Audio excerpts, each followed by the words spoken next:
Catus, Maximus here. Just time with a quick review of this Japanese-made BernzOmatic 3/8" ratchet. People probably heard of BernzOmatic. They're really known for their map gas or small handheld torches. And apparently at some point they decided that they'd try to get into the hand tool games. Bet you never heard of a BernzOmatic. I never did until I ran into this ratchet and I was like, oh wow, it really is. Not a very good design. It is not Chinese, at least. And it still kind of operates. It's a little chunky. Let's go and get this thing apart. I just wanted to review this ratchet because I review a lot of ratchets and I kind of see it as my duty to, you know, make a video about every ratchet brand that I've ever found, basically just to provide a little database so people in the years to come can, you know, search around and say, wow, I never knew there was a BernzOmatic ratchet, and maybe they're really into BernzOmatic brand stuff and can hunt around for it. So that's kind of the idea behind these videos. This, as I suspected, is pretty cheesy. It's one I'm actually not even going to keep in the collection. It's just using a standard design, which is just a pretty small rocking pawl, not even as good as the CE tools. The little half-inch stubby had a much bigger pawl in it than this thing did. I should say does. Here it is. So this is that CE tools I just talked about a couple days ago. It's a Chinese one, but surprisingly enough, it's built heavier duty than this little BernzOmatic, even though the BernzOmatic is Japanese. So kind of weird in that aspect. I suspect this was sometime in the 90s, maybe in the 2000s that they were trying to do that. One thing I can see here is that that tooth right there is chipped, and that's actually really rare to ever see a chipped tooth, so that's not real satisfying either, showing that there may have been just a little bit too much heat treatment, maybe a little bit too hard.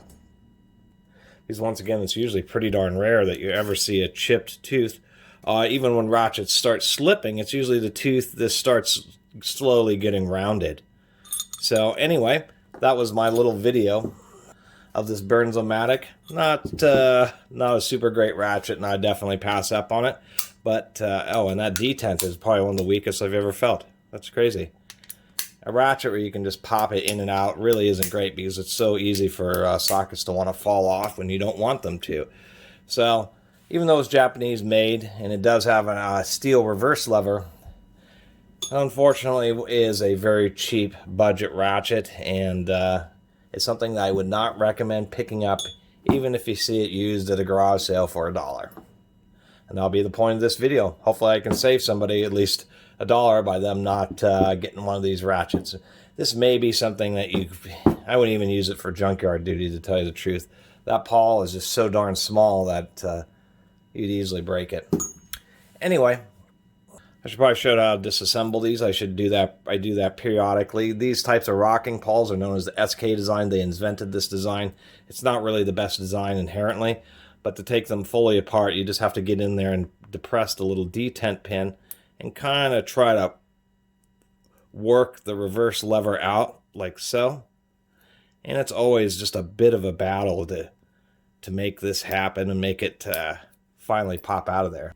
So you have to really get a good eye, get right on top of that thing and push it out. As soon as you do, then you can just work that out. And this is how these work, is you just have a little detent there. It's a little hole drilled in the reverse lever. And then all it's doing, there's just a little pin right here that slides out, holds the pawl. And so all this is doing is just either rocking, I should show it this way, it sits right in the middle, and it either rocks this way to kind of push it up, or it rocks this way to push it up. Actually, I have this backwards. Now that I have it the correct direction.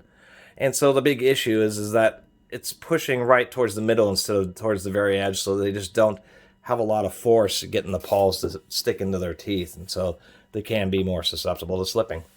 Anyway, really appreciate everybody who's been watching and subscribing. If you haven't subscribed, please do. Until next time, Catus Maximus out.